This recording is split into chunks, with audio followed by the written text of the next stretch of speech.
மதங்களை திணிக்க வரவில்லை, பரப்ப வந்தார்கள். இயேசு கிறிஸ்துவை பற்றி சொன்னார்கள். யாரையும் நீ கிறிஸ்தவ மதத்தில் சேரு என்று ஒரு பாதிரியார் கூட, ஒரு அருட்தந்தை கூட, ஒரு அருள் சகோதரி கூட, ஒரு அருள் சகோதரர் கூட நீ கிறிஸ்தவ மதத்துக்கு வா என்று சொன்னது இல்லை. ஒருவருக்கொருவர் அன்பாக இருங்கள், நீங்கள் கிறிஸ்துவை பின்பற்றினால் இப்படி இருப்பீர்கள் என்று சொல்வார்களே தவிர வாருங்கள் என்று ஒருபோதும் சொல்ல மாட்டார்கள். உண்மை எது என்று எண்ணி பார்க்க வேண்டும். நாட்டிற்காக, நாட்டை வழிநடத்துகின்ற தலைவர்களுக்காக ஒவ்வொரு நாளும் இந்தியாவை ஆளுகின்றவர்களுக்காக வேண்டுகின்றார்கள். பகைவனுக்கு அருள்வார்கள்.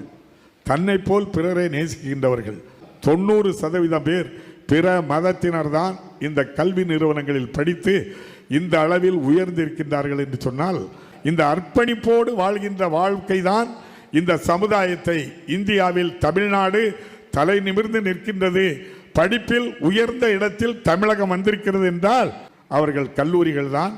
நான் சட்டமன்ற பேரவை தலைவர் என்ற முறையில் உண்மைக்கு புறம்பாக எதையும் நான் பேச விரும்பவில்லை. நடக்கின்ற உண்மை, நடந்து கொண்டு இருக்கின்ற உண்மை, அத்தனை பேர்களையும் உருவாக்கிய பெருமை. எங்களை போன்றவர்கள் உங்களிடம் இன்னும் கற்றுக்கொண்டு தான் இருக்க வேண்டுமே தவிர நாங்கள் கற்று தேர்ந்தவர்கள் என்று நாங்கள் சொல்லி உங்கள் மத்தியிலே எங்கள் கருத்துக்களை நான் சொல்ல விரும்பவில்லை. அரசு என்ன செய்ய நினைக்கின்றதோ அதை ஆணித்தரமாக நீங்களே செய்து கொண்டு இருக்கின்றீர்கள் என்றால் இதுதான் தன்னலமற்ற ஒரு சேவை என்று நான் எண்ணி பார்க்கின்றேன். ஆகவே உங்கள் அரசு, உங்கள் முதல்வர், நீங்கள் சென்று தைரியமாக உங்களுடைய கோரிக்கைகளை வைத்து காலந்தாழ்த்தாமல் அதற்கு வேண்டிய ஏற்பாடுகளை நீங்கள் பெற்றுக்கொள்ளுங்கள். ஜனநாயக நாட்டில் நமக்கு உரிய உரிமைகளை நீங்கள் பெறுவதில் தயக்கம் காட்ட வேண்டாம் என்பதை நான் இந்த நேரத்திலே அன்போடு தெரிவித்துக் கொள்கின்றேன். அது மட்டுமல்ல, நீங்கள் அனைவரும் இயேசுவை தவிர வேறு யாரையும் இதயத்தில் ஏற்றுக்கொண்டதில்லை.